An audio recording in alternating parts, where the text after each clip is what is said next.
Boa noite a todos. Ontem eu expliquei por que quem vem falando em economia também está falando em salvar vidas. Eu dei dois exemplos, um deles que na recessão de 2014 a 2016, que o Brasil passou, isso significou um aumento de 6,5% no desemprego, que depois significou 31 mil mortes a mais no Brasil relacionadas a essa recessão. O que eu quero fazer hoje é tentar ter uma ideia, comparar a situação do Brasil com a situação da Itália e mostrar que a situação do Brasil parece ser um pouco melhor que da Itália. Eu não estou dizendo que a situação do Brasil é fácil, né? A epidemia, essa pandemia do coronavírus é uma situação realmente muito grave e que exige muita seriedade para que nós tomemos as melhores decisões e o país tome as melhores decisões.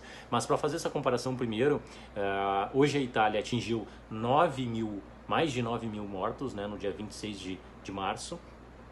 Eu vou fazer a comparação, né, em dois momentos. Eu vou comparar a Itália quando ela tinha 3.200 mortos e comparar com a Itália quando ela tinha 1.600, né? Então, momento 2, 3.200, momento 1, 1.600, né? Então, alguns dias atrás, mas analisar quem são essas pessoas nesses dois momentos que vieram a falecer das complicações, né, e da seriedade do quadro da infecção pelo coronavírus. No momento 1, em que a gente tinha 1.600 mortos na Itália, a gente consegue ver que desses 1.600, 52% eram pessoas acima dos 80 anos.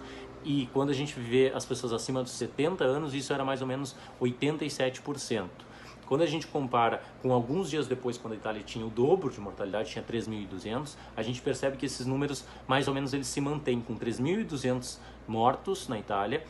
Metade disso, 50%, eram de pessoas acima dos 80 anos, 85% com pessoas acima dos 70 anos e 96% de pessoas acima dos 60 anos. Somente 4% das pessoas estavam abaixo dos 60 anos, entre 30 e 60. Não tinha nenhum relato de mortalidade abaixo dos 30 anos e 4% nessa faixa dos 30 aos 60 anos.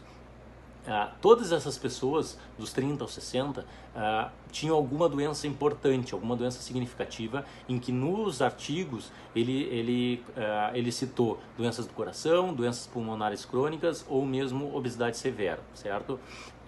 Outro detalhe importante que eu quero comentar aqui, mesmo as pessoas acima dos 60 anos, se analisou um subgrupo desses 3.200, nesse dia de 3.200, se analisou aí mais profundamente um subgrupo e para ver o que cada pessoa tinha de doenças, né?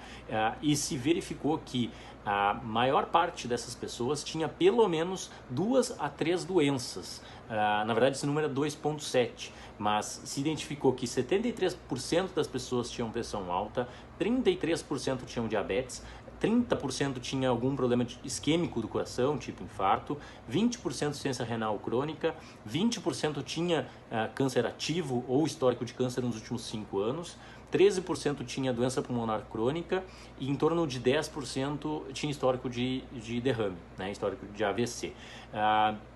Isso mostra que as pessoas na Itália, elas que vieram a falecer, elas eram pessoas de mais idade, né, e com algumas comorbidades, com algumas doenças associadas.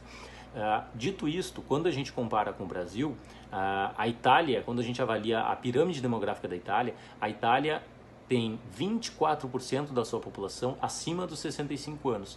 O Brasil tem 9% da sua população acima dos 65 anos. Então o Brasil tem uma população mais jovem que a Itália. Além disso, quando a gente compara a situação da saúde na Itália com a situação da saúde no Brasil, é importante a gente analisar um dado, que é o número de leitos de UTI, que esse é o tratamento, por enquanto, é o tratamento para essas pessoas com quadros mais graves, né? Acabam precisando de UTI, acabam precisando de ventilação mecânica de respirador. O número de leitos de UTI na Itália é 0,8 para cada 10 mil habitantes. Então tem 0,8 leitos de UTI para cada 10 mil habitantes. No Brasil esse número é mais do que 3 vezes maior. 2,6 leitos de UTI para cada 10 mil habitantes no Brasil. Então parece a gente ter uma estrutura mais bem montada e mais preparada, além do que a gente, com a nossa vantagem de tempo em relação a ter acontecido antes lá, também deu oportunidade para que o Ministério da Saúde organizasse uma estrutura de saúde ainda maior. que eu quero dizer com tudo isso? A informação mais importante desse vídeo, né, é que o grupo de risco, isso as pessoas estão batendo, mas eu vejo que as pessoas ainda não entendem ou ainda não encararam isso com a importância que deve ser encarada, né? O grupo de risco são pessoas acima de 60 anos, principalmente acima de 70, de 80 anos, e principalmente se essas pessoas têm alguma doença associada, alguma comorbidade, seja ela pressão alta. Se todas as pessoas, seus pais, seus avós, todas as pessoas que se colocam nesses grupos de risco, ou pessoas mais jovens com alguma dessas doenças, elas devem ser protegidas nesse momento. Essas são as pessoas que principalmente precisam do isolamento, principalmente precisam da questão de ficarem separadas das outras pessoas e não podem ter contato nenhum com alguém que possa ser um transmissor da doença, né?